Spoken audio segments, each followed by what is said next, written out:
तो आदाब, नमस्कार, गुड इवनिंग, सत श्री अकाल। एक बार फिर आप तमाम लोगों का स्वागत है क्राइम तक की कहानी के इस एपिसोड में। उम्मीद है पूरी फैमिली अच्छी होगी, अपना और अपनों का ख्याल रख रही होगी। आज की कहानी सुनाओ उससे पहले वो तस्वीर जिसका इंतज़ार पूरी दुनिया को था। 4 एस्ट्रोनॉट सुनीता विलियम, जिनमें से एक सुबह 3:27 इंडियन वक्त के हिसाब से फ्लोरिडा के समंदर में वो जो कैप्सूल था जिसमें बैठकर वो आई, वो लैंड किया।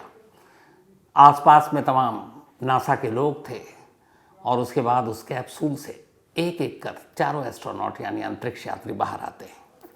सुनीता विलियम जिस तरीके से बाहर आई, उन्होंने वेव किया, मुस्कुरा रही थी। लेकिन जैसा मैंने आपको कल बताया था कि अभी उन्हें फिर से चलना सीखना पड़ेगा। अभी उनका अब रिहैब होगा, ट्रेनिंग दी जाएगी, मेडिकल एग्जामिनेशन, बहुत सारी चीज़ें। इसके बाद फिर जॉन स्पेस सेंटर पहुंचाए गए सारे एस्ट्रोनॉट और वहाँ भी सबने मुलाकात की। तो जो कल वक्त आपको कहानी में पूरा मैंने बताया था, जिस हिसाब से इसमें सेकंड तक को काउंट किया जाता है, और मौसम भी साफ था, मौसम ने साथ दिया। अगर आप देखेंगे जब वो पैराशूट खुला, 4 पैराशूट खुलने थे, चारों खुल गया और फिर लैंडिंग हुई। उस वक्त आसमान देखिए बिल्कुल साफ था और जिस जगह पर लैंडिंग होनी थी उसी जगह पे हुआ। आसपास में बचाव दल और बाकी लोग मौजूद थे। फिर एक बड़े शिप में के करीब लाया गया उस कैप्सूल को और फिर दरवाज़ा खुला और उसके बाद सुनीता विलियम बाहर आई। 3:27 उस वक्त इंडिया में हो रहा था, सुबह के। तो इस तरीके से 9 महीने और 13 दिन के बाद आखिरकार अपने घर, अपने देश, इस धरती पर, इस दुनिया में, इस पृथ्वी पर सुनीता विलियम्स और उनके 3 साथी लौट आए। अब उनकी जगह पर 4 और लोग इस वक्त अंतरिक्ष में हैं। तो अब सुनीता विलियम धरती पर रहेंगी और जब जब वो आसमान की तरफ देखेंगी, यकीन मानिए उन्हें वो ISS और वो स्पेस ज़रूर दिखाई देगा और फिर उनकी तमाम यादें उनके जहन में गूंजेंगी जो उन्होंने 9 महीने और 13 दिन वहाँ बिताए। वो खूबसूरत सारी यादें होंगी। हम आप सिर्फ बातें कर सकते हैं, सोच सकते हैं कि इस धरती के ऊपर की दुनिया कैसी है। तो खुशनसीब लोग होते हैं वो जो स्पेस या फिर मून तक चले जाते हैं और वहाँ की भी दुनिया देख कर आते हैं। तो एक अच्छा अंत हुआ, घर वापसी हुई, सकुशल वापसी हुई। अब आते हैं आज की कहानी के ऊपर। बहुत सारी कहानी आपको सुनाई, कई बार ये मैं डायलॉग मार चुका हूँ, लेकिन कुछ कहानियाँ ऐसी आती हैं जो दिमाग को झकझोर कर रख देती हैं। और एज ए क्राइम रिपोर्टर, मतलब एक क्राइम रिपोर्टर के तौर पर, मैं खुद ऐसी कहानियाँ जब आती हैं तो मुझे लगता है कि कुछ नया है, कुछ अलग है, कुछ डिफरेंट है, तो थोड़ा सा जोश और बढ़ जाता है। अब ये अजीब बात है लेकिन क्या कीजिएगा, पेशे की मजबूरी है। कल रात से खबर आ रही थी मेरठ से और वो जैसे जैसे फिर पूरी डिटेल हुई, डिटेल में वो बातें हुई और फिर उस खबर की गहराई में गया और उसके बाद जब सच्चाई सामने आई तो दिमाग घूम गया। मुझे लगा कि वाकई क्या कुछ हो सकता है इस दुनिया में। मेरठ के सिटी SP हैं मिस्टर आयुष। फिर उनसे मेरी आज बात हुई, लंबी बात हुई, और जो उन्होंने डिटेल बताई ना, चौंकाने वाली डिटेल। एक अजीब कहानी है। इस कहानी की शुरुआत होती है इस ड्रम से। ये नीले रंग का प्लास्टिक का ड्रम है। आमतौर पर लोग घरों में पानी रखने के लिए इस ड्रम का इस्तेमाल करते हैं। इस ड्रम को पहले एक घर से निकाला गया, वो घर ये है। फिर इसके बाद इसको एक टेम्पो में डाला गया, टेम्पो से ये ड्रम सरकारी मुर्दा घर ले जाया गया। अब ड्रम बहुत ज़्यादा भारी, न टूट रहा था न खुल रहा था। पुलिस वाले की मजबूरी, मैकेनिक को बुलाया, फिर मशीनें मंगाई गई और आखिरकार सरकारी मुर्दा घर के एक कंपाउंड के अंदर इस ड्रम को काटा गया। जब काटा गया तो अंदर सीमेंट जमा हुआ था। फिर उन सीमेंट के टुकड़ों को काटा गया। जब उनको काटा गया तो फिर 3 टुकड़ों में सौरभ नाम का एक नौजवान, जिसकी उम्र 29 साल है, वो उस ड्रम से बाहर आता है 3 टुकड़ों में। अब ये पूरी जो कहानी है, कुकर में, फ्रिज में, तमाम लाशों की आपने कहानियां सुनी अलग अलग तरीके की। ये ड्रम वाली कहानी है। इस कहानी के पीछे की साजिश और इस कहानी में एक अंधविश्वासी की एंट्री इस कहानी को अजीब बना देती है। खुद आज जब मेरठ पुलिस के एसपी सिटी प्रेस कॉन्फ्रेंस कर रहे थे तो ऐसा लग रहा था कि वाकई वो कोई कहानी सुना रहे हो। इस कहानी के कुल 3 किरदार हैं, एक पति है, एक पत्नी है और एक प्रेमी है, और गलती से प्रेमी अंधविश्वासी है। कहानी की शुरुआत होती है 2016 से। 2016 सौरभ नाम का एक शख्स मर्चेंट नेवी में था, मेरठ में रहा करता था। 2016 में एक दिन मेरठ में उसकी मुलाकात मुस्कान नाम की एक लड़की से हुई। मुस्कान को देखते ही उसको प्यार हो गया। फिर मुस्कान की उससे दोस्ती हुई, मुस्कान ने उसका प्रोफाइल देखा, मुस्कान को भी प्यार हो गया। अब दोनों शादी करना चाहते थे, लेकिन सौरभ के घर वाले इस शादी के लिए तैयार नहीं थे। लेकिन मुस्कान और सौरभ बहुत आगे निकल चुके थे। उन दोनों ने घर वालों की मर्जी के खिलाफ जाकर शादी करने का फैसला किया और 2016 में शादी कर ली। शादी के कुछ वक्त के बाद सौरभ वापस लंदन चला गया, क्योंकि वो वहीं पोस्टेड था। फिर लंदन में रहा, फिर वापस आ गया, लेकिन बाद में पता चला कि वो नेवी मर्चेंट नहीं बल्कि लंदन में कुछ और काम करता है। खैर, ये चलता रहा सिलसिला। 2016 से 2019 आ गए, 3 साल हो गए इन दोनों की शादी को। इस दौरान में एक बेटी हुई। अब चूंकि सौरभ ने अपने घर वालों से रिश्ता तोड़ लिया था, इस शादी की वजह से वो मानते भी नहीं थे। जब बेटी हुई तो थोड़ा सा घर वालों का रिश्ता जोड़ना शुरू हुआ। लेकिन अब घर वाले से अलग था, तो वो एक किराए के मकान में रहता था मेरठ में। वही मकान है जहाँ से ड्रम निकला। फिर सौरभ वापस चला गया। उसका आना जाना ज़्यादातर साल में करीब 9-10 महीने वो बाहर रहता, 2-3 महीने मेरठ में रहता। 2019 में बेटी होने के बाद फिर 2021 में वो विदेश चला गया। इधर फिर कोरोना आया। अब कोरोना में वापस आया, फिर जाना हुआ। लेकिन इसी दौरान में ये हुआ कि चूँकि ज़्यादातर वक्त सौरभ बाहर रहता, किराए के घर में मुस्कान अकेली रहती। उसकी बेटी थी, बेटी अब धीरे धीरे बड़ी हो रही है, उसको एक प्ले स्कूल में डाल दिया। प्ले स्कूल जाना लाना ये मुस्कान का काम था। ऐसे ही आने और जाने के दौरान एक रोज़ अब मुस्कान की मुलाकात एक लड़के से होती है। उस लड़के का नाम साहिल शुक्ला।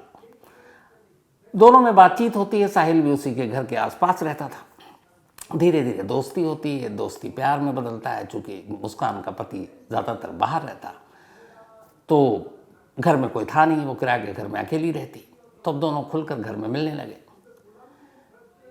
1-2 बार उन घर के अंदर ड्रिंक करते हुए भी मकान मालिक ने देख लिया। मकान मालिक को बड़ा अजीब लगा कि ये कौन लड़का है जो अक्सर घर में आता, देर देर तक रुकता है।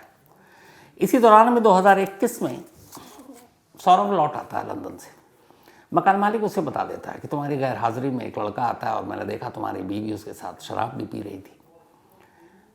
तो सौरभ अपनी बीवी के मोबाइल को उठाता, उसमें चैट देखता, उसके चैट पढ़ता है साहिल के साथ, समझ जाता है दोनों के रिश्ते क्या हैं। वो अपनी बीवी को समझाता है, बीवी मानती नहीं है, दोनों में झगड़ा होता है। फिर झगड़ा इस कदर बढ़ता है कि साहिल मुस्कान से तलाक लेने का फ़ैसला कर लेता है। और इन सारी चीज़ों को करते करते 2023 आ जाता। 2023 में वो वापस लंदन चला जाता है। अब इस बार लंदन गया तो पूरे 2 साल के लिए गया, 2 साल तक लौटा नहीं। इधर मुस्कान और साहिल का रिश्ता दिन ब दिन मजबूत होता जा रहा था। अब हुआ ये कि साहिल की माँ नहीं थी और साहिल थोड़ा अंधविश्वासी। उसके घर में वो सारी चीज़ें थी जो एक अंधविश्वास की तरफ इशारा करती थी। साहिल की माँ की मौत हो चुकी थी, लेकिन साहिल ने एक नंबर ले रखा था मोबाइल पर और उसमें एक अकाउंट खोल रखा था। और वो अकाउंट उसने अपनी माँ के नाम पर खोल रखा था और उस अकाउंट से वो स्नैपचैट करता अपनी माँ से, यूँ ही माँ ये है वो है। आप लोगों में से बहुत सारे लोगों ने शायद एक फिल्म आई थी अल्लू अर्जुन की, डीजे, बहुत ही मशहूर फिल्म थी, मैंने कई बार देखी। उस फिल्म में जो एक कैरेक्टर है वो अपनी माँ से बात करता है। सेम यहाँ पे साहिल का था कि वो स्नैपचैट के ज़रिए उसे लगता है कि उसकी माँ उससे बात कर रही है। धीरे धीरे जब नज़दीकी आई तो मुस्कान को ये बात पता चली। मुस्कान साहिल को पसंद भी करती थी। मुस्कान ने एक खेल खेला। उसने अपने भाई के नंबर पर एक सिम लिया, उसमें एक अकाउंट खोला स्नैपचैट का और उस स्नैपचैट के ज़रिए अब वो साहिल के उस अकाउंट पर मैसेज करने लगी जो उसे लगता था कि इसकी माँ का अकाउंट है। और उस अकाउंट में अपनी तरफ से मुस्कान ये कहती कि ये लड़की खुद के बारे में साहिल को कि वो लड़की मुस्कान बहुत अच्छी है तुम्हारी ज़िंदगी में, तुमको बहुत खुश रखेगी, उसका ख्याल रखना, उसको कभी छोड़ना मत, धोखा मत देना। अब ये सारे चैट पढ़ के उधर चूँकि वो अंधविश्वास का मारा साहिल, उसे लगता कि ये माँ उससे बातें कर रही है और माँ उसे बता रही है मुस्कान के बारे में। तो ये सारी बातें सुनकर माँ की तरफ से उसको मुस्कान से और भी ज़्यादा प्यार हो गया। अब उसके दिल में आया कि मुस्कान से ही शादी करेंगे, किसी और से नहीं। इधर साहिल की वजह से लड़कर सौरभ लंदन जा चुका था। स्नैपचैट ने उनको और करीब कर दिया था। धीरे धीरे अब नज़दीकियाँ बढ़ती गईं। अब आलम ये हो गया कि साहिल बर्दाश्त ही नहीं कर रहा था कि वो मुस्कान अलग रहे और वो सौरभ की पत्नी बनकर रहे। एक दिन उसने कहा कि तुम सौरभ को डिवोर्स दो और मुझसे शादी करो। फिर उसने कहा कि डिवोर्स देने का फ़ायदा नहीं, क्योंकि डिवोर्स दोगे तब भी वो आसपास ही रहेगा, तो एक काम करते हैं। उसने कहा सौरभ का वध कर दो, यानी कत्ल। ये वध शब्द का भी इस्तेमाल डीजे फिल्म में हुआ था। अब इधर कहानी यूँ आगे बढ़ रही थी कि मुस्कान भी अब सौरभ से पीछा छुड़ाना चाहती थी।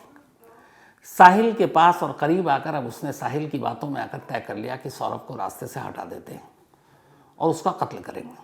और कत्ल करने के बाद अब साहिल इस बात पे खुश कि मुस्कान उसकी होगी, दोनों शादी कर लेंगे। अब दोनों ने प्लानिंग करनी शुरू की। यहाँ से कहानी देखिएगा कि अभी कत्ल हुआ नहीं है, साहिल और अभी मुस्कान को पता नहीं है कि सौरभ कब आएगा इंडिया, लेकिन प्लानिंग शुरू होगी कि अच्छा कैसे मारेंगे। तो अलग अलग तरीके उन्होंने गूगल में सर्च करना शुरू किया। फिर ये हुआ कि नहीं, बेहोशी की दवा देंगे और उसके बाद उसे चाकू से मार डालेंगे। तो बेहोशी की दवा कौन सी होगी, उस पर गूगल में पूरा सर्च किया। फिर हुआ कि चाकू से मारेंगे तो चाकू तो बड़ा होना चाहिए। तो साहिल ने भेजा मुस्कान को, जाओ शॉप जाओ और 2 चाकू खरीदो बड़े बड़े। वो दुकान में गई, 2 बड़े चाकू खरीदे। दुकानदार ने पूछा इतने बड़े चाकू क्यों चाहिए? उसने कहा मुर्गा काटना है इसलिए चाहिए। 800 रुपये के 2 चाकू ले आई। अब ये हुआ कि चलो कत्ल तो हो जाएगा, लाश का क्या करेंगे? तो पहले दोनों ने प्लान बनाया कि लाश को कहीं दफना देंगे किसी सुनसान जगह पर। और वैसे भी सौरभ के घर वाले सौरभ से उतना करीबी तो रखते नहीं है, शादी की वजह से नाराज़ थे, तो कोई पूछेगा भी नहीं और पता भी नहीं चलेगा लंदन में है कि यहाँ है, तो कौन उसकी खबर लेगा। तो लाश को दफना देंगे, दुनिया को भनक नहीं लगेगी। अब ये था कि लाश को कैसे दफनाना है, कितने नीचे दफनाना है, क्या तरीका होता है, ये पता नहीं। तो अब क्या करें ये? तो उन्होंने कहा कि चलो अपने कुछ दोस्तों से पूछते हैं। अब लेकिन दोस्तों से डायरेक्ट पूछेंगे कि लाश को दफनाना, पकड़े जाएंगे। तो उन्होंने अब दोस्तों से पूछना शुरू किया कि ये बताओ कि जो पूजा सामग्री होती है, बहुत सारे ऐसे जगहों पर जहाँ आपके किनारे गंगा यमुना नहीं है, तो लोग पूजा की सामग्री का अपमान न हो उसे ज़मीन में गाड़ देते हैं। तो दोस्तों से पूछना शुरू किया कि पूजा सामग्री को कैसे गाड़ते हैं। तो उन्होंने बताया कि बस ऐसे गड्ढा खो तो डाल दो। उसने कहा नहीं, अगर ज़्यादा गहराई में डालना हो। उन्होंने कहा कि इतनी गहराई में जाने की ज़रूरत क्या है। तब इन्होंने ऐसे ही पूछ लिया कि अच्छा लाश को गाड़ने में कैसे तरीका क्या होता है। दोस्तों ने फ़ौरन भांप लिया। उन्होंने कहा तू पागल है क्या, इस तरह की बातें कर रहा है। फिर ये डर गए कि कहीं दोस्त खुलासा ना कर दें। इन्होंने लाश को दफनाने का आइडिया ड्रॉप कर दिया।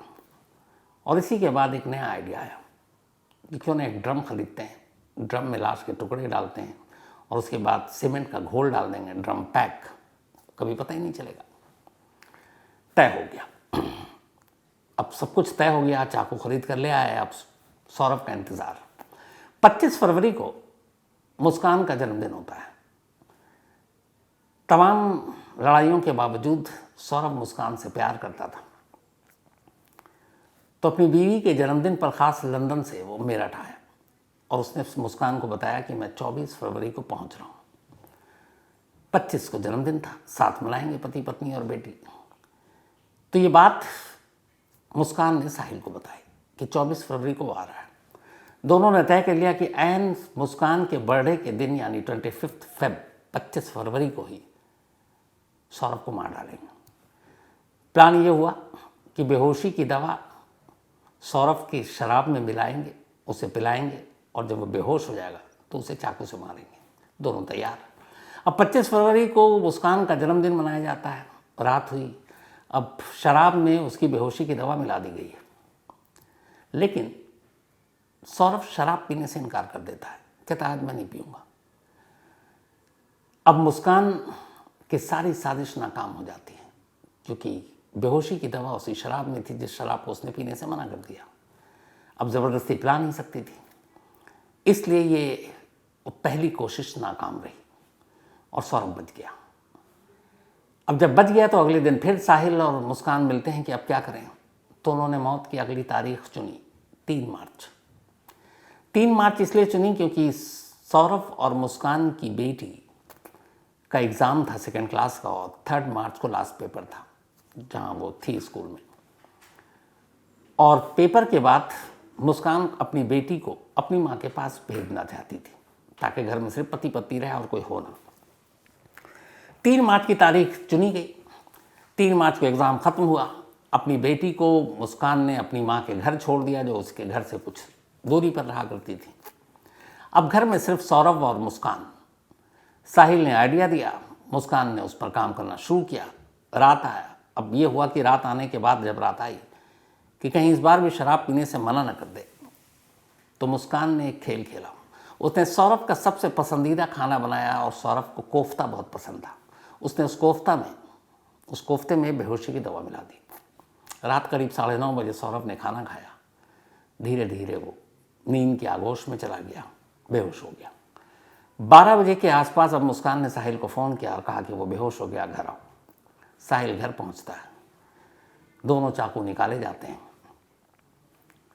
अब मुस्कान साहिल से कह रही है कि तुम मारो। साहिल अंधविश्वासी प्रेमी है, वो कहता नहीं, अपने पति का वध तुम करोगी, पहला वार पहला खंजर इसके सीने में तुम उतारोगी। मुस्कान की हिम्मत जवाब दे जाती है, लेकिन वो कहता तुम ऐसा करोगी। वो मुस्कान के हाथ में खंजर देता है, वही चाकू उसके सीने के करीब ले जाता है। मुस्कान खंजर को पकड़े हुए, उसके बाद अचानक साहिल उसी हाथ पर जोर से हाथ मारता है और फिर खंजर सीने के अंदर उतर जाता है। थोड़ी देर में सौरभ की मौत हो गई।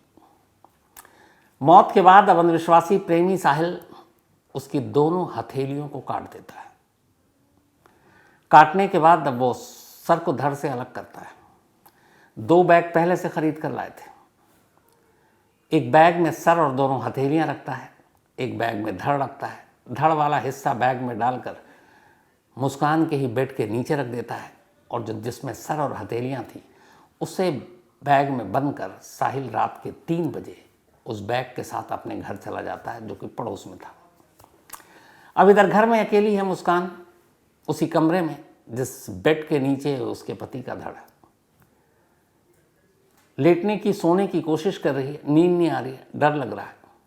वो साहिल को फ़ोन करती है कि मैं यहाँ अकेले नहीं रह पाऊँगी, मुझे डर लग रहा है। साहिल कहता है मेरे घर आ जाओ। वो रात को फिर साहिल के घर पहुँचती है, दोनों सो जाते हैं। सुबह होती है। अब सुबह वही बैग लेकर साहिल वापस घर आता है। उसके बाद मुस्कान से कहता है तुम मार्केट जाओ, सीमेंट लेकर आओ। वो जाती है, 1 बोरी सीमेंट लेकर आती है। कहता है 1 बोरी से कुछ नहीं होगा, और लो। फिर वो दोबारा जाती है और सीमेंट लाती है। इसके बाद ड्रम पहले से ही घर में लेकर रखा हुआ था, उस ड्रम को लिटाते हैं। उसके अंदर जिस्म के 3 टुकड़े थे, सर, धड़ और दोनों हथेलियाँ, उसको डालते हैं। सीमेंट की बोरी पलटते हैं, उसमें पानी डालते हैं और पूरा ड्रम जो है वो फुल कर देते हैं सीमेंट और पानी से, और साथ में लाश। इसका ढक्कन बंद कर देते हैं। ड्रम को उसी कमरे में छोड़ देते हैं। फिर ब्लैंकेट से वो ब्लीच का ऑर्डर करते हैं, करीब 10 किलो का। वो मंगाते हैं, पूरे घर की सफाई करते हैं। पहला जो साजिश का हिस्सा था वो यहाँ ख़त्म हो जाता है। अब इसके आगे की प्लानिंग भी पहले से थी। ये सब करने के बाद अब शाम हो गई 4 मार्च की। 4 मार्च को दोनों एक कैब बुक करते हैं और उस कैब में बैठकर वहाँ से शिमला के लिए निकल जाते हैं। मुस्कान को मालूम था कि उसके सौरभ के घर वालों को पता है कि वो लंदन से आया हुआ है, तो सौरभ और वो शिमला घूमने चले गए हैं, क्योंकि वो बहुत दिन बाद, 2 साल के बाद आया था वो इस बार। सौरभ के कत्ल के बाद उसका मोबाइल अब मुस्कान के कब्जे में था, तो साहिल के साथ कैब पर निकलती है और सौरभ के मोबाइल से सौरभ के भाई और बहन को मैसेज करती है कि मैं और मुस्कान शिमला जा रहे हैं घूमने, वहाँ से मनाली जाएंगे और वहाँ से कसौल जाएंगे। उधर से भाई बहन के रिप्लाई भी आ रहे हैं। अब ये दोनों वहाँ से चले जाते हैं शिमला, फिर वहाँ से आते हैं मनाली, फिर जाते हैं कसौल, और इस बीच में होली आ गई। तो बहन और भाई पूछ रहा है, मोबाइल तो उठाना नहीं था क्योंकि आवाज़ से पकड़ी जाती, क्योंकि फ़ोन था मुस्कान के पास, तो सिर्फ मैसेज पर रिप्लाई कर रही थी। तो पूछा गया होली में आओगे, उसने कहा नहीं हम यहाँ घूम रहे हैं, होली में नहीं आ पाएंगे। जबकि बड़ा अटपटा लगा कि होली में क्यों नहीं आ रहे, 2 साल बाद तो देश आया था। तो वो सौरभ के मोबाइल से सबको मैसेज करती रही, रिप्लाई करती रही, बताती रही हम सब ठीक हैं, अभी यहाँ घूम रहे हैं, अभी यहाँ घूम रहे हैं।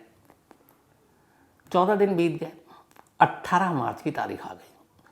कुल 84,000 रुपये थे जो मुस्कान घर से लेकर निकली थी, कुछ पैसे साहिल के पास थे, वो सब खत्म हो गए। अब उसे पता था कि सौरभ के अकाउंट में 6 लाख रुपए, लेकिन उसके अकाउंट से पैसा निकालने में उसे मुश्किल हो रही थी, पता ही नहीं था कैसे निकालें। 18 मार्च को उसने अपनी माँ को फ़ोन किया मुस्कान ने। उसने कहा कि माँ ये बताओ कि सौरभ के अकाउंट से पैसे निकालने हैं, कैसे निकालें। माँ चौंकी। उसने कहा कि जब सौरभ तेरे साथ है, तुम लोग शिमला मनाली साथ घूम रहे हो, तो पैसा निकालने का तरीका मुझसे क्यों पूछ रही हो? तुम्हें पैसे की ज़रूरत क्या है, वो तो सौरभ से मांग लो, सौरभ से पूछो कैसे निकालना है। तब मुस्कान के मुंह से निकल गया कि सौरभ तो है नहीं, वो तो मर चुका है। माँ घबरा गई। ये बात वो छुपा सकती थी, लेकिन उसे लगा कुछ गड़बड़ है, क्योंकि होली पर भी नहीं आई, बेटी यहाँ छोड़ कर गई हुई है। और पहले रिश्ते के बारे में और डिवोर्स के बारे में भी उन्हें मालूम था कि ये गड़बड़ चल रहा है। तो माँ बाप पुलिस स्टेशन पहुंच गया, मुस्कान के अपने, और जाकर कहा कि ऐसी ऐसी बात है और मेरी बेटी ने ये बताया, और वो 14 दिनों से घर पर भी नहीं है। इस दौरान में पैसे थे नहीं। इत्तेफाक से 18 मार्च को ही मुस्कान साहिल के साथ घर लौट आई। इधर घर लौटती है, उधर पुलिस आती है, घर के अंदर दाखिल होती है। घर के अंदर एक ड्रम था, ड्रम इतना भारी कि पुलिस को शक होता है। तब तक ये सारी बातें सुनकर सौरभ का भाई भी वहाँ पहुँच चुका था। इन दोनों से पूछताछ होती है, ड्रम को तोड़ने की कोशिश होती, खोलने की कोशिश होती, नाकाम होते हैं। फिर पुलिस वाले टेम्पो बुलाते हैं, उसमें ड्रम को रखते हैं और मुर्दा कर ले जाते हैं पोस्टमार्टम के लिए, ताकि पहले ड्रम खुले। फिर मैकेनिक को बुलाते हैं, मैकेनिक ड्रम को काटता है, फिर पत्थरों को तोड़ता है, क्योंकि वो सीमेंट के घोल से बिल्कुल सख्त हो चुका था। और फिर अंदर से लाश के टुकड़े मिलते हैं, 2 हथेलियाँ, एक सर और एक धड़, दोनों पैर। जब ये सारी चीज़ें सामने आ गई तो फिर मुस्कान ने और साहिल ने अपना जुर्म कबूल कर लिया। साहिल का ये कहना था कि उसने ये सब कुछ इसलिए किया क्योंकि मुस्कान को वो पसंद करता था और मुस्कान को उसकी माँ भी पसंद करती थी। वो माँ जो इस दुनिया में नहीं है, जो दिमागी तौर पे वो सोचता था बात करती है, और उसको भड़काने में उस मुस्कान का भी हाथ था, जो उसको चैट करके ये बताती थी माँ बनकर उसकी कि ये लड़की अच्छी है, तुम्हें खुश रखेगी। और वो अंधविश्वासी साहिल इन सारी चीज़ों में आ गया और उसे लगा कि बस ज़िंदगी यही है, इसी से शादी करेंगे। तो इसीलिए उसने सीधे सीधे कहा कि वध करोगे, और वहमी था, अंधविश्वासी था। तो उसे लगा कि अगर पत्नी मारेगी तो फिर ये सारी चीज़ें नॉर्मल हो जाएंगी। दोनों हथेलियाँ भी इसलिए काटा कि उसके हिसाब से दोनों हथेलियों को काटने से जो किस्मत लकीरें हैं, वो सारी चीज़ें जो बाद में श्राप पाप बन सकती हैं, वो भी नहीं होगी। तो ये सारी चीज़ों उसने किया। लेकिन इस कहानी का क्लाइमेक्स जानते हैं क्या है? जब पुलिस ने पूछताछ की तो जुर्म तो कबूल कर लिया दोनों ने। मुस्कान से पूछा कि तुम्हारा पति तो तुम्हें डिवोर्स देना चाहता था, तुम आसानी से उससे तलाक ले सकती थी, और तलाक लेकर तुम साहिल से शादी कर सकती थी, तो फिर कत्ल क्यों?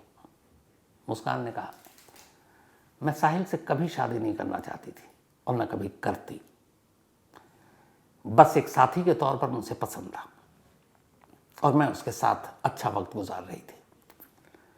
साहिल से पूछा गया, तुमने ये कत्ल क्यों किया? उसने कहा, अगर सौरभ रहता तो फिर उसकी ज़िंदगी नर्क रहती, क्योंकि वो मुस्कान से शादी करता और वो तंग करता। अभी भी शायद साहिल को ये सच्चाई नहीं मालूम कि जिस मुस्कान की वजह से उसने उसके पति का कत्ल किया और करवाया, जिससे शादी करने के लिए, वो मुस्कान कभी उससे शादी करना ही नहीं चाहती थी। अब सोचिए कि अगर ये राज फाश ना होता, ये ड्रम की सच्चाई बाहर ना आती, कुछ दिन बीत जाता और फिर साहिल अगर मुस्कान पर शादी के लिए दबाव डालता, तो क्या इस कहानी का पार्ट 3 शुरू नहीं होता? क्यों पार्ट 3 मैंने कहा? पहली शादी लव मैरिज जो मुस्कान और सौरभ ने की, दोनों ने एक दूसरे को देखा, प्यार हुआ, घर वालों की मर्जी के खिलाफ शादी की, लव मैरिज।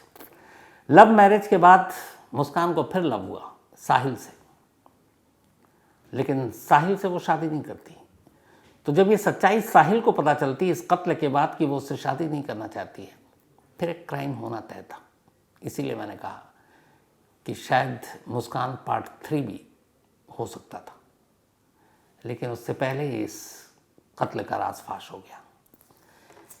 क्या क्या दिमाग लगाया और क्या कुछ किया और हाथ क्या आया, दोनों के जिंदगी भर की कैद, सलाखें। और उस मासूम बच्ची का क्या जो सौरभ और सोनिया की थी। बाप का साया माँ ने छीन लिया, माँ कानून की गुनहगार, 4 दीवारी के पीछे उम्र भर, और वो यतीम हो गई एक झटके में। इसीलिए कहते हैं बुरे काम का हमेशा बुरा नतीजा होता है। लेकिन काश क्राइम करने से पहले अगर हर कोई ये सोच ले, क्राइम रेट अचानक गिर जाए, लेकिन सोचेगा कौन। तो ये थी आज की कहानी ख़त्म करूं उससे पहले वही अपना सिलसिला। आज राम प्रसाद, इनका बर्थडे है, हैप्पी बर्थडे राम प्रसाद जी, और ये मोहाली में है। साथ ही महावीर जाधव का भी आज जन्मदिन है, तो हैप्पी बर्थडे महावीर भाई, और ये अहमदाबाद के हैं, वैसे रहते यूएसए में हैं। साथ ही मानस सिंह कानियाल, इनका भी बर्थडे है, तो हैप्पी बर्थडे मानस। और ये संजय सिंह कानियाल जी के बेटे हैं। जैनब, इनका भी आज बर्थडे है, तो हैप्पी बर्थडे जैनब, और ये माशूक आलम ने भेजा है। साथ ही विजय कुमार बंजारे, इनका भी आज बर्थडे है, तो हैप्पी बर्थडे विजय कुमार, और ये भेजा है विजय कुमार बारले ने। तो कहानी में आज इतनी ही। अब आपसे मुलाकात होगी कल रात 9 बजे किसी नई कहानी के साथ। तब तक अपना और अपनों का ख्याल रखिएगा। Thank you very much.